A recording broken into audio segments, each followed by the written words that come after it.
The staff and administration that we work with, I guarantee none of them slept last night. Hi, I'm Isabel Rugal, and this is Borderline. I don't have a full length interview for you today. I'm working on a few things for the coming days, but I wanted to make an emergency pod to talk about something that went down in the US yesterday. I've asked Jamie Kanki to come back and give us a quick update. I'll be honest, this episode comes from a place of rage, and I'll tell you a bit more about that later, but let's hear from Jamie first. Hi, Jamie. Hi. Twice on the pod in 4 episodes. You're becoming a regular. I feel very blessed. Can you give me a bit of a summary of what it is that ICE just announced for international students in the US? Yes.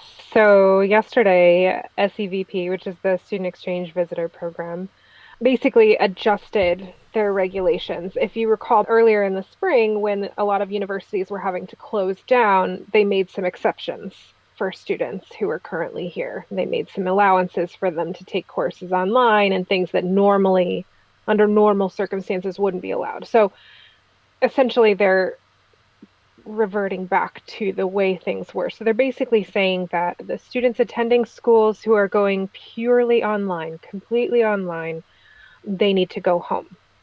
They cannot enter the United States. So that means incoming students who are coming in to attend those types of schools are not able to enter. They're not going to be able to get visas. And if you're already here in the States and you're doing purely online, you're going to have to leave the United States. The other thing that they said was basically if you're going to a school that's offering a hybrid model this fall, a majority of your courses do need to be taken in person. This part's a little bit vague, and I think a lot of schools are waiting for a little bit more clarity on exactly what that means. The tricky part here, I think, is that SEVP has also stated if a school ends up changing to online classes in the middle of the semester. So if we get a second surge in the middle of the semester and the schools have to close down again, so we have another situation like we did in March, April, May this year, that essentially the students will need to either leave the country or they'll need to transfer to another school who's offering in-person instruction. That's sort of the main thing. There's some issues with students who left the country, understandably, this spring because of the pandemic. There's going to be issues with them getting back. Their immigration status may be terminated if the courses are not being offered in person, that kind of thing. So it's a mess. So, concretely, what do they have to do? Let's start with people who are in the US right now and Mm-hmm. expecting to continue their education, and their school is going online only because Mm, we just heard that Harvard is going that's online right. only for all of the next school year, including 2021. That's right. It's not just a few people that we're talking about. No, it could be a very significant chunk of students. For students who are currently here, they're going to need to be in touch with their designated school officers. Those are the people who sign off on their immigration papers. They're going to need to check in with those people on their campuses to find out, is my course load going to meet SEVP's requirements? And I say that with a small caveat of asking the impossible, which is for patience on the students' part. I know this is a scary time, but the universities were just hit with this yesterday. So they themselves are reeling from this information and trying to figure out what that means for each of their specific programs on their campuses, what they can do, if they can make any adjustments between now and August to meet requirements, to make it okay for, I mean, gosh, this is a really tight timeline for answers. The schools are scrambling. Undeniably, they are all scrambling right now. Yeah, we're essentially talking about 5, 6, 7 weeks. The US administration is essentially telling a lot of people just go home. Go home, and can they? Where can they go? Right, and even if there aren't travel restrictions, it's pretty scary to fly right now. I could see how some kids would not want Exactly. to. Yeah, it would be terrifying to fly. And also, expensive potentially. The US is not running a lot of flights to a lot of places. Yeah, I wonder what it means long term for these kids' education. Do Hmm. people pick it up again if they've had to give it up for however many months or a year? Hmm.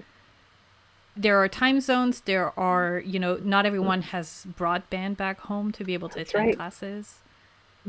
Yeah, that's exactly right. And I think these are the things that weren't really thought about when making this decision, or they didn't care. I don't know. There's a lot of speculation, as you can imagine, in the higher ed space about this being the administration sort of forcing a university's hands. In the president's tweet last night that schools must open in the fall, certainly, I would say, supports that theory.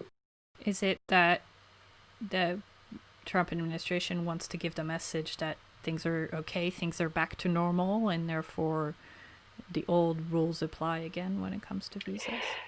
I mean, I am not going to, for a moment, pretend to understand anything that comes out of them, but yeah, that certainly seems to be what the takeaway is, I think. Basically, if you don't open, we're going to punish you by getting rid of your international students. Right, and we talked about the last time I had you on the pod how much international students mean to American universities. And so, what does this decision mean for them, for their decisions for the fall, for their financial model?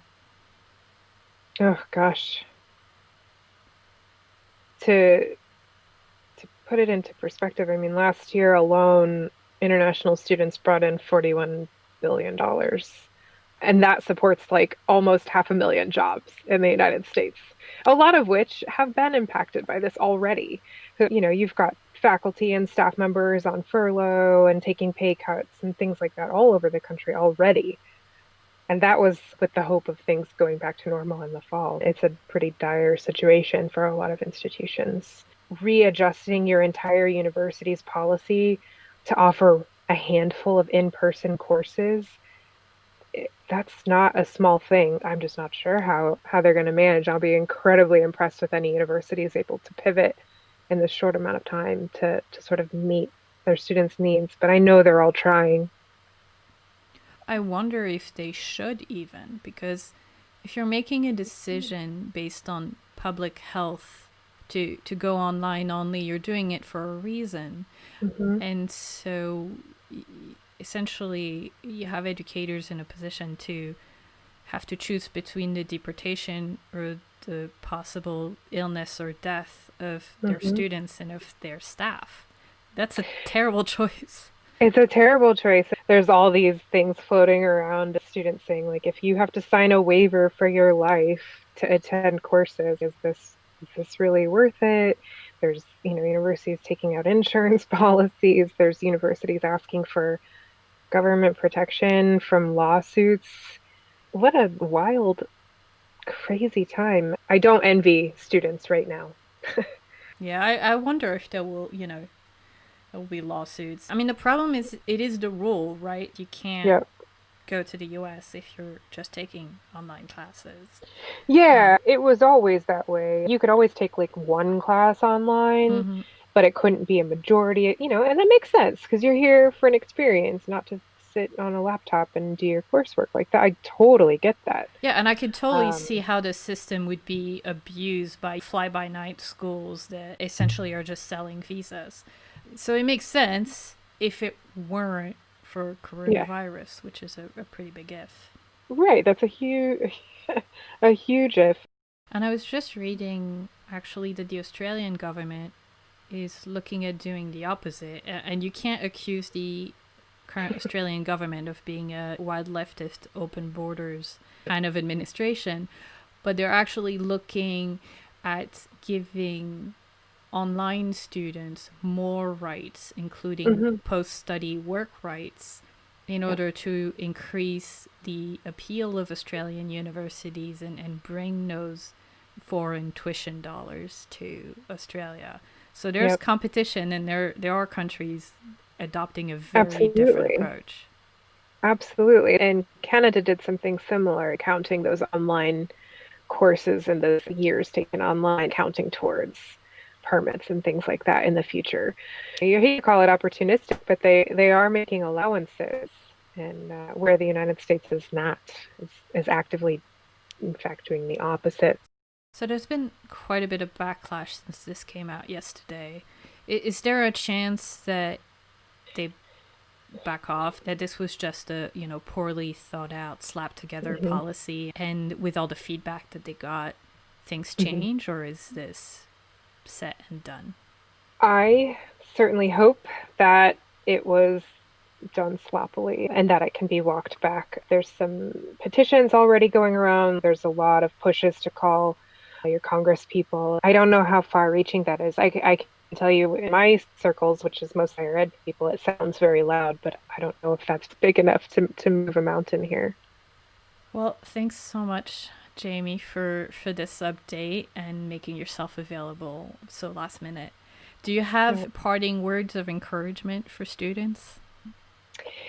I would just say if you're at a U.S. institution right now, if you're in the country or if you're back home and you're listening to this, I would say just you couldn't have a better group of people working to advocate for you. Everything I've seen being done right now on behalf of international students, it's really moving. I don't know that it'll be enough, but I know that people are fighting for you right now. All right. Well, we certainly will be at least very vocal. I think that's the best thing that we can do right now.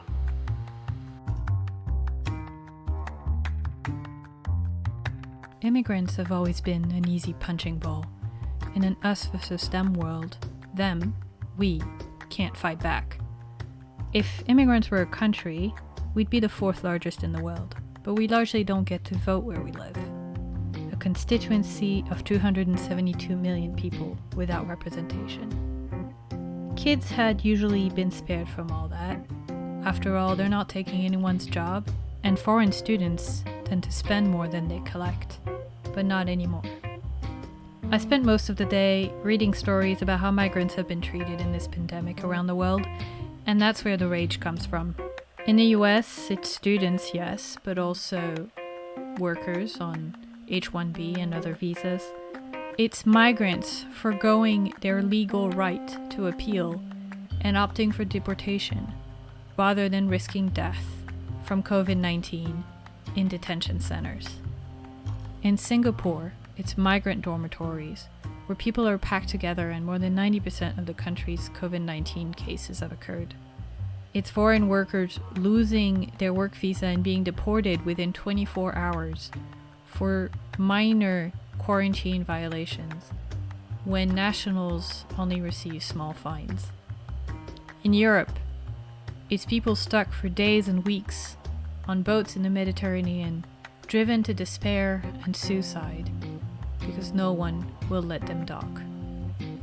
In the UK, it's a bone-chilling story that came out this morning of subcontracted cleaners in the Ministry of Justice, all of them immigrants, forced to continue going to work during the lockdown with no protection, no instruction, no sick leave even for those with symptoms, and no compassion. 2 men died. Look, I'm agnostic about immigration levels. There is a reasonable case to be made to have less of it. Listen to last week's episode for that.